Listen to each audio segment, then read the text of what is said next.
لڑکے اور لڑکی کی تنہائی میں باتیں نہیں ہونی چاہیے، ٹیلی فون پہ لمبی لمبی گفتگو درست نہیں، چیٹنگ درست نہیں. آپ صلی اللہ علیہ وسلم نے فرمایا عورتوں سے تنہائی میں ملاقات کرنے سے باز رہو.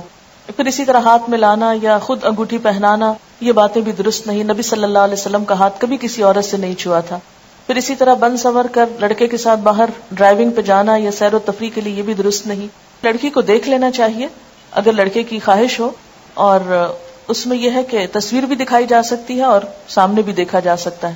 لیکن یہ ہے کہ اگر ممکن ہو تو پہلے سے دیکھ کر پھر پیغام بھیجا جائے، یا یہ کہ جب سب بات طے ہو جائے تو پھر آمنے سامنے لا کے دکھایا جا سکتا ہے.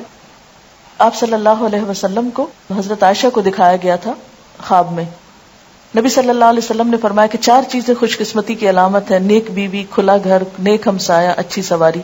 اور 4 چیزیں بدبختی کی علامت ہے: بری بیوی، برا ہمسایہ، بری سواری اور تنگ گھر.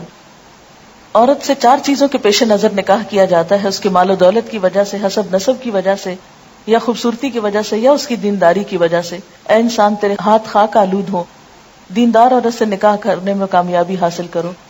ہمیں سوچنا چاہیے کہ آخر اللہ کے رسول صلی اللہ علیہ وسلم نے دینداری ہی کو کیوں دیکھا اور کیوں معیار بنایا. آپ نے فرمایا مسلمانوں میں غریب لوگ مالداروں سے 500 سال پہلے بہشت میں جائیں گے. آپ نے فرمایا ہر امت کے لیے ایک فتنہ ہوتا ہے، میری امت کا فتنہ مال ہے. پھر یہ کہ اچھے ساتھی کے لیے دعا بھی کرنی چاہیے، استخارہ کرنا چاہیے، چھان بین یا معلومات لینی چاہیے. اور اگر پہلے سے معلوم ہو اخلاق اور کردار کا تو مزید تجسس اور پیچھا نہیں کرنا چاہیے، کیونکہ کوئی بھی انسان فرشتہ نہیں ہوتا. دنیا میں فرشتوں کی تلاش محال ہے. اور اچھے ساتھی کے لیے جو دعائیں ہیں اس میں ایک تو یہ قرآنی دعا ہے، اور دوسری حضرت موسیٰ علیہ السلام کی رب انی لما انزلت الی من خیر فقیر. پھر استخارہ ہے، اور استخارہ سے کوئی غیب کی خبر نہیں پتہ چلتی. استخارہ جو ہے وہ اللہ تعالیٰ سے ایک مشورہ ہے کہ اللہ تعالیٰ اگر یہ کام اچھا ہے تو ہمارے لیے آسان کر دے، اور اگر اچھا نہیں تو ہم سے پھیر دے.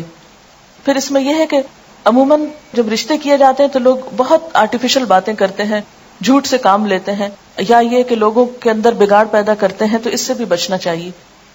مشورہ صرف اس سے کرنا چاہیے جو آپ کو صحیح مشورہ دے، اور صرف اس تک بات پہنچائیں جس نے آپ سے مشورہ لیا ہے.